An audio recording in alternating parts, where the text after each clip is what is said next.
The whole room went quiet the second his parents slid a contract across the table and told me, "Sign this. Your assets now belong to the family." My husband gave a smug little grin and said, "Don't worry, babe, it's just paperwork." I leaned back in my chair, smiled and said something that wiped the smug right off their faces. "Then you're gonna love what I've got tucked away in my safe deposit box." You should have seen the way their expressions changed. Pure panic. Especially when my lawyer walked in like clockwork. I met Nick in New York 5 years ago. I was in my late 20s, laser-focused on my career and proud of how far I'd come. I was in real estate, flipping houses, making smart moves, and living a stable, comfortable life. Nothing over the top, just solid. Nick, though, seemed like he came from serious money, or at least that's what I thought at the time. He had that polished confidence, always dressed sharp, always carrying the newest phone, the best watch, the sleekest everything. He didn't talk much about finances, but he lived like his wallet never ran out. His folks, Frank and Margaret, gave off that same air, old money vibes, the kind that made you feel like they thought they were better than everyone else. Their home was huge, filled with antique furniture and oil paintings of stern-faced ancestors, the whole setup dripping with wealth. But I wasn't naive. I'd worked with wealthy people before. I knew the type.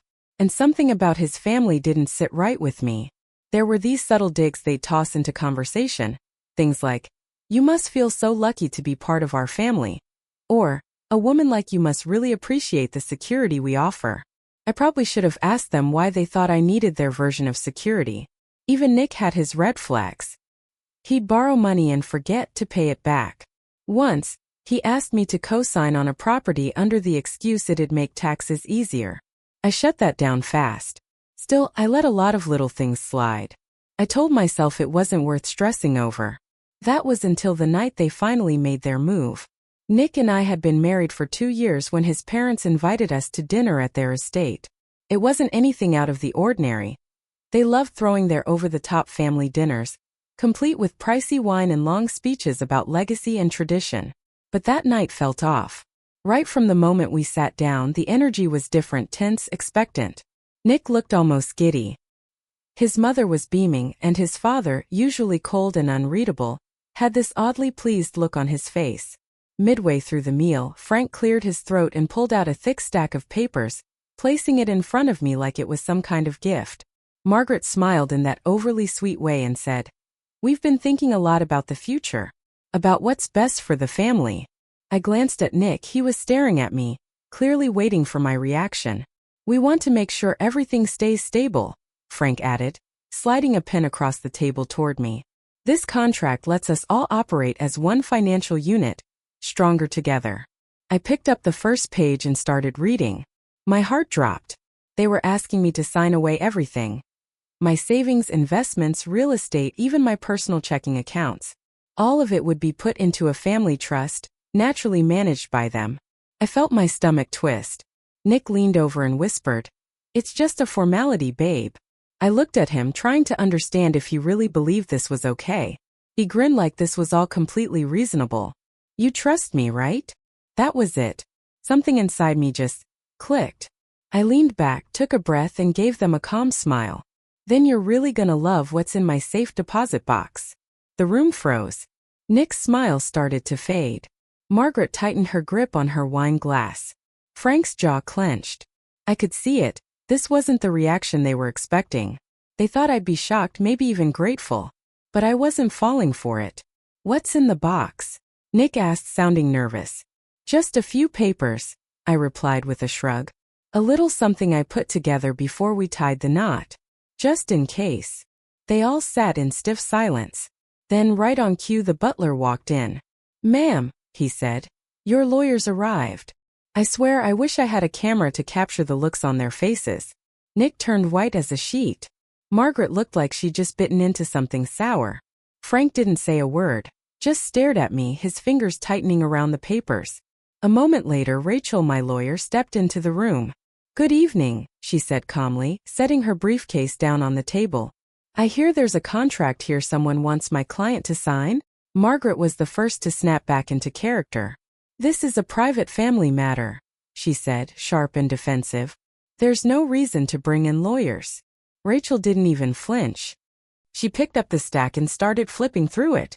She didn't need long before she gave a dry chuckle. This, she said, shaking her head slightly, is textbook financial manipulation. Nick shifted in his seat, clearly uncomfortable. That's not what this is, he began, but Rachel cut him off without hesitation. No, that's exactly what it is. She looked over at me.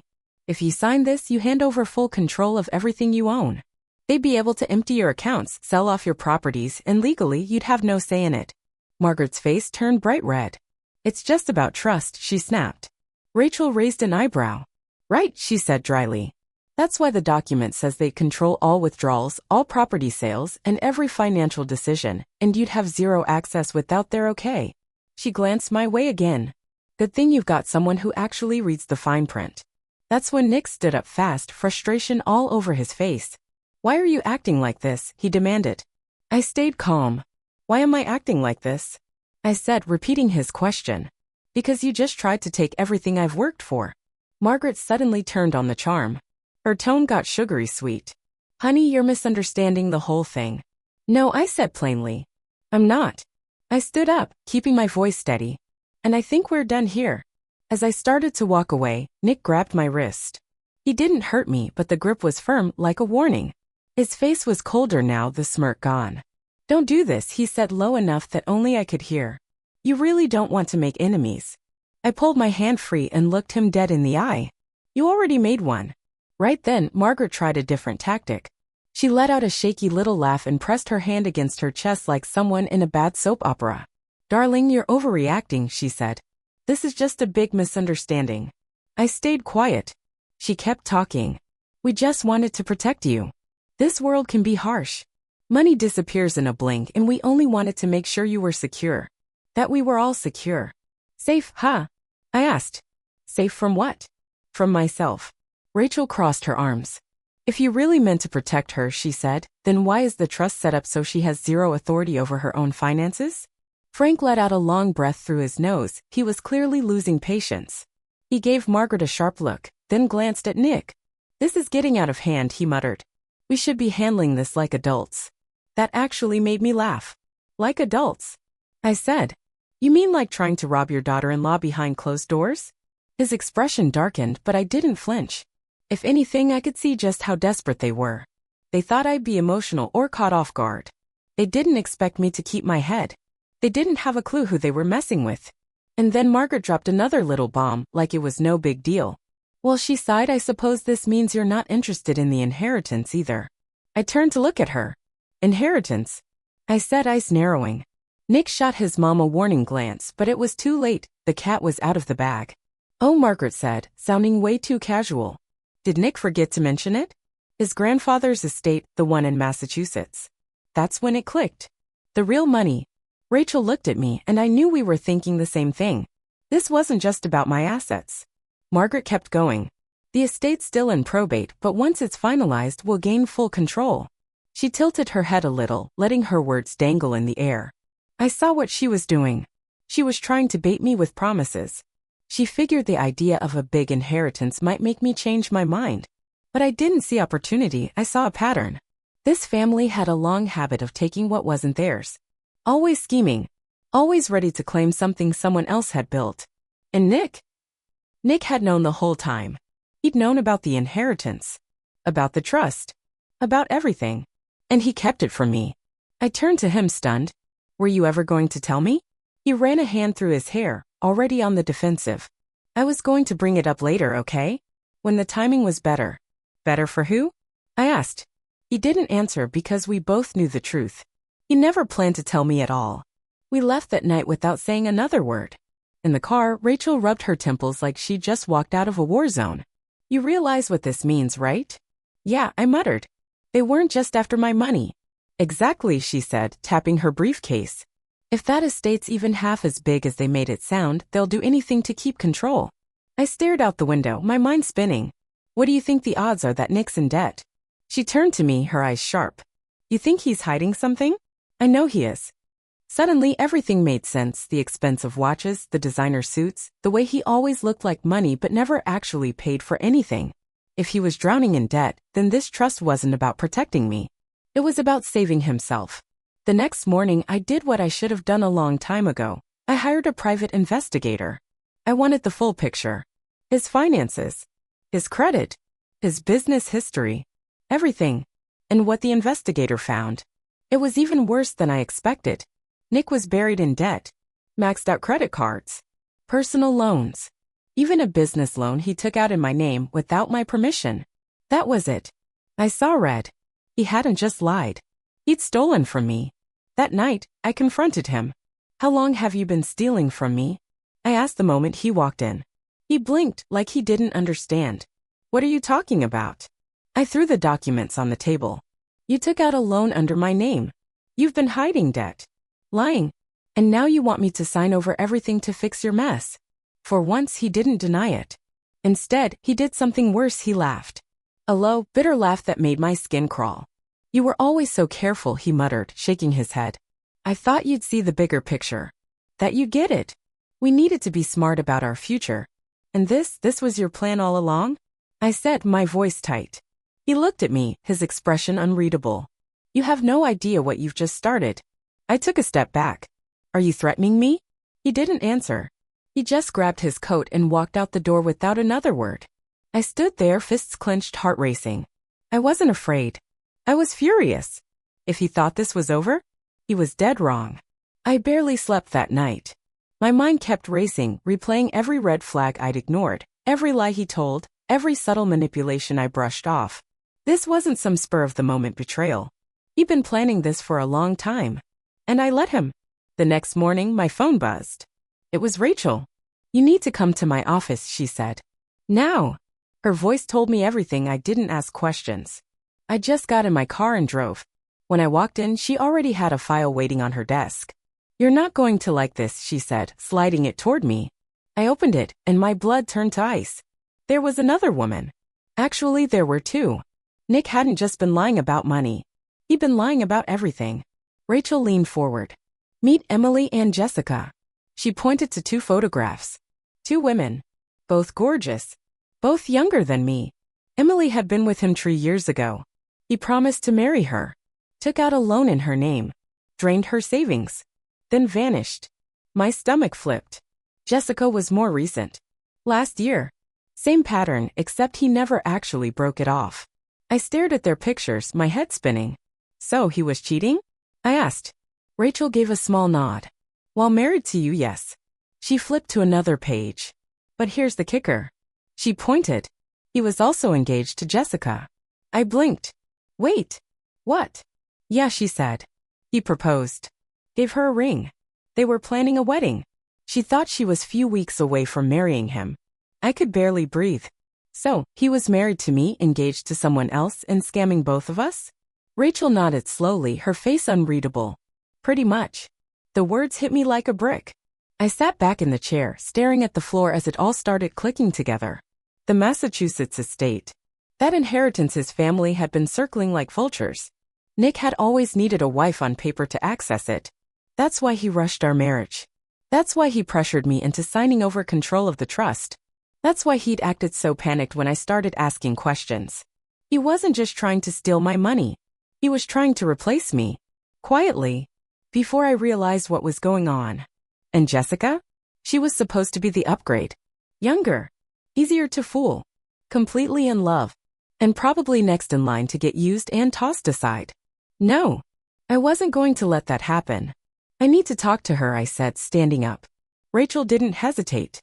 She arranged a private meeting with Jessica for the next morning, neutral ground, a quiet little coffee shop across town. I got there early. I didn't even know what I was going to say. But I knew I had to say something. When Jessica walked in, I almost felt sorry for her. She was practically glowing. Floating on the kind of cloud only love can build. She had no idea her whole life was about to crash around her. I stood to greet her, trying to keep my expression neutral. Hi, I said. Thank you for coming.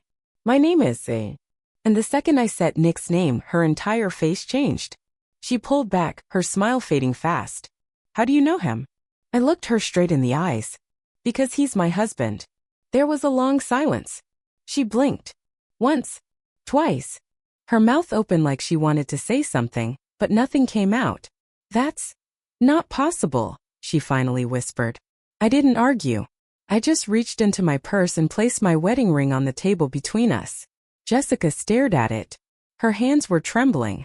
Then slowly she reached into her bag and pulled out her own ring. She set it beside mine. Identical. She pressed her lips together, her chin shaking, and then she broke down. Right there in the cafe.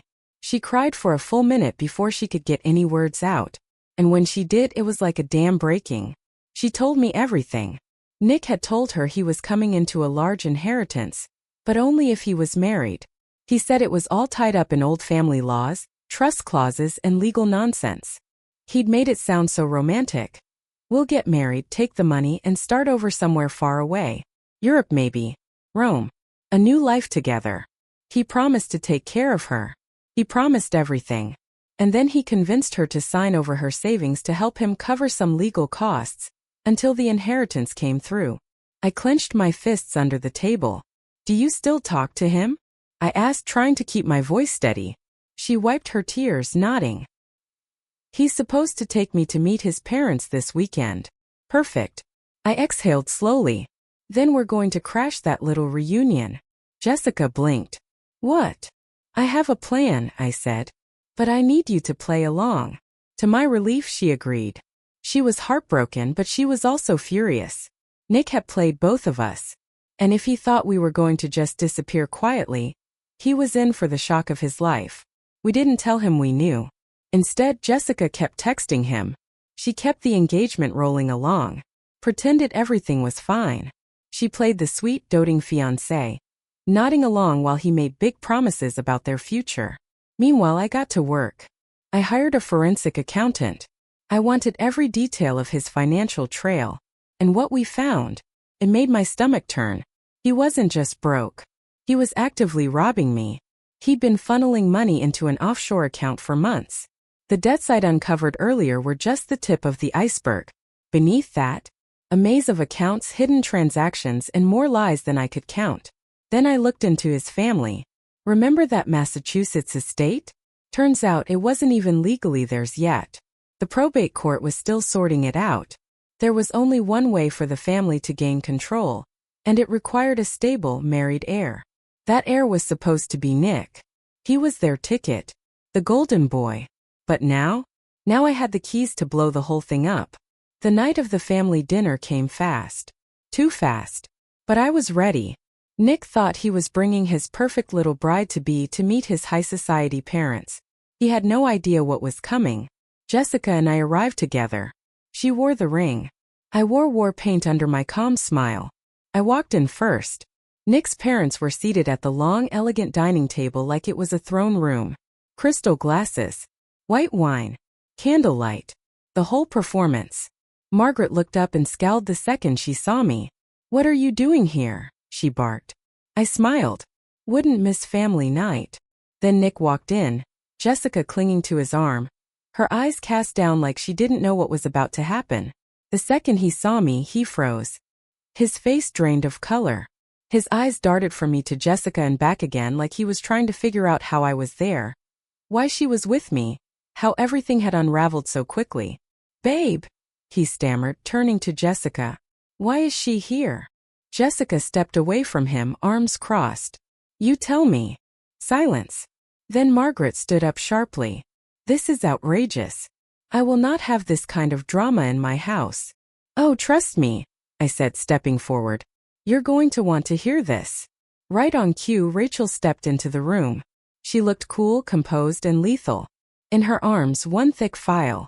Shall we begin? I asked. She nodded and placed the file on the table. Let's start with fraud, she said, flipping open the first page. And then we'll move on to bigamy. The room exploded. Margaret gasped like she'd just been stabbed in the chest. Frank slammed his whiskey glass down, the crystal base cracking against the wood. Jessica didn't say a word. She just yanked off her engagement ring and hurled it at Nick's chest. And Nick? He didn't flinch. Didn't move. He just stared at me across the table, face pale and jaw clenched. His eyes locked onto mine, and I saw something I'll never forget. Pure hatred. Not confusion. Not guilt. Not sadness. Hatred. Because he knew. I had destroyed him. And the best part? I wasn't finished yet. For a moment nobody said anything. But it wasn't peaceful. It wasn't calm. It was that dangerous, fragile silence right before the sky cracks open. Before lightning hits. Before everything explodes. Nick sat stiff in his chair, gripping the edge of the table like he was trying to keep himself from flying apart. His knuckles had turned bone white. His mother's face, once so smug and untouchable, was now twisted in horror and rage. Her mouth opened then closed, like she couldn't decide whether to scream or faint. And Frank just stared blankly at the fireplace, the full weight of his son's disgrace pressing into his posture like a decade of regret all at once. Fraud. Margaret finally hissed, snapping herself back to life. Where did you get this absurd claim? Rachel didn't blink. She reached into her briefcase, pulled out a thick folder, and slid it across the table with calm precision. It's all in there, she said coolly. Bank statements. Loan applications. Forged documents. And? She paused, lifting another paper. Here's proof that Nick took out a business loan under his wife's name without her knowledge. She placed it gently on the table. That alone, she added, is a felony. Nick visibly recoiled. But Margaret, desperate and flailing, slapped her hand against the table. This is a family matter, she snapped. I leaned forward, voice steady. No. It stopped being a family matter the moment your son decided to steal from me. I looked around the table, my gaze landing on each of them. This is a legal matter now. And then Jessica, voice sharp and ice cold, crossed her arms. And what about the bigamy? All eyes turned to her. Because last I checked, she said, voice rising, I was engaged to a single man. Not some married scam artist playing house with two women. Nick finally moved. His chair scraped loudly as he stood. Jessica, he began in that same soft, slippery tone he used when he was trying to lie his way out of something. I can explain. She laughed. But it wasn't joyful. It was hollow, tired, broken. Oh, I want to hear this, she said, her eyes burning. Tell me how all of this was just a misunderstanding. Nick ran his hand through his hair, eyes darting left and right like he was looking for an exit. Or a savior. Okay, fine, he muttered. Yes, I was seeing you while I was still married. But it wasn't what you think. He looked in my direction without actually meeting my eyes. My marriage to her, it was over long ago. We were just dragging things out. I raised an eyebrow. Dragging things out? Is that what we're calling it now? You forged my signature on legal documents. You drained my savings. You tried to sell my inheritance. I shook my head. Sounds pretty active to me. Jessica turned back to him, voice trembling but strong. So everything you told me was a lie, she asked. The future? The wedding? You said I was the one. Her voice cracked on the last word. And for a brief second, I saw something flicker in Nick's expression. Regret? Panic? Maybe both. Maybe neither. He was too far gone. I meant it, he said quietly. I wanted a future with you. While you were still married, she fired back. He had no answer. Margaret, still fuming, whipped toward me with venom in her voice. You set this up. You planned all of this just to ruin us. I actually laughed. Ruin you? I echoed. You did that to yourselves. I just made sure the spotlight was on when it happened. That's when I saw it. The shift in Nick. He'd been quiet too long. Too still. And now his eyes sharpened. You think you've won? He said, voice suddenly low and dangerous. Everyone turned to him. He wasn't scared anymore. He was seething. You act like you're some innocent victim, he growled, locking eyes with me.